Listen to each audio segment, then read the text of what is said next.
214. What steps are involved in the review of the letter of designation? In reviewing the letter of designation, the Corps should 1. Identify the scope of his or her responsibilities from the letter and relevant documents. There are basically two sources from which the Corps may ascertain his or her responsibility under a contract: letter of designation and the contract. Letter of designation. While there is no established format for letters of designation, the letter should address a Corps' role and responsibilities by citing tasks to be performed. Tasks to be performed by a Corps may include providing the CO with a copy of all technical direction issued, within 48 hours of issuance. Providing the CO with written notification of any disputes that cannot be resolved between the Corps and the contractor regarding performance of the contract.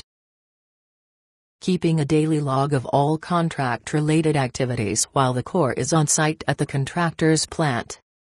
These activities could relate to any aspect of contract performance by the Corps, the contractor, or other personnel with responsibilities related to the contract.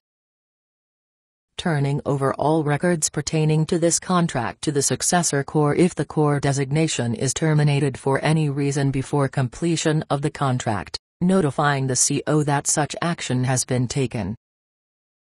Specific authorities being delegated. The Corps may furnish the contractor with technical assistance and guidance with all aspects of the contract.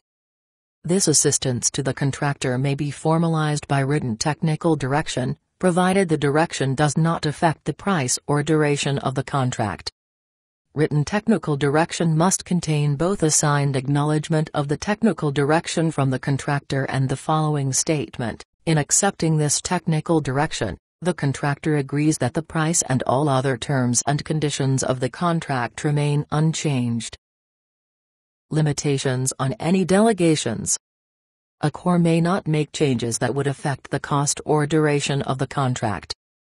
In addition, the CO may restrict the Corps from delegating responsibilities to others by including in the letter of designation specific instructions such as this statement: you will have the following responsibilities, which may not be redelegated to any other individual: to verify invoices and, upon receipt, promptly certify them for prompt payment. After verification, you will send me a copy of the certified invoice, and send the original to finance. Or instructions to the Corps may appear as general statements. Please note that you may not redelegate any of the contractual authority listed above, except for clerical tasks associated with that authority. A Corps may obtain help from other officials for any responsibility not specifically identified in the limitation. When the Corps is in doubt about any of his or her responsibilities or the limitations placed on the Corps, the CO should be contacted for guidance. The contract. To fully anticipate the extent of responsibility delegated, the Corps should thoroughly read the contract. The letter of designation may identify only overall responsibilities being delegated to the Corps, while the contract details the methods, procedures, reports, and time frames that must be performed or adhered to by the contractor.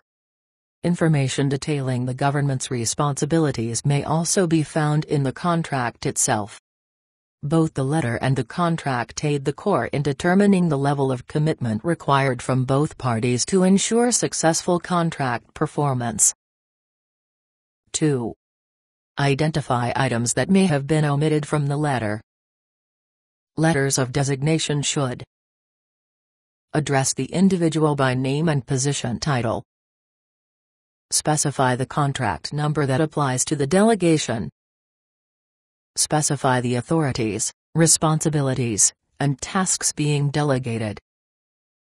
Emphasize limitations of the delegation. Specify any record-keeping requirements and the disposition of those records. Specify whether the designee may further designate any authority or task. include a requirement for the individual to certify that he or she has read and will abide by the agency's procurement integrity or conflict of interest requirements. Be signed by the CO. The CO must be notified of omissions of any of these elements in the letter. 3. Identify any problems with the scope of delegations to the Corps. There are 3 basic problem areas to consider. Misdirected assignment. Is the CO delegating responsibilities to the wrong official or office? Qualifications. Is the CO delegating responsibilities for which the Corps is not qualified? Unauthorized delegations. Is the CO delegating responsibilities inappropriately? Delegations should not include responsibilities reserved exclusively for the CO. Unauthorized delegations to a Corps include giving him or her the responsibility to award, agree to, or execute a contract or contract modification.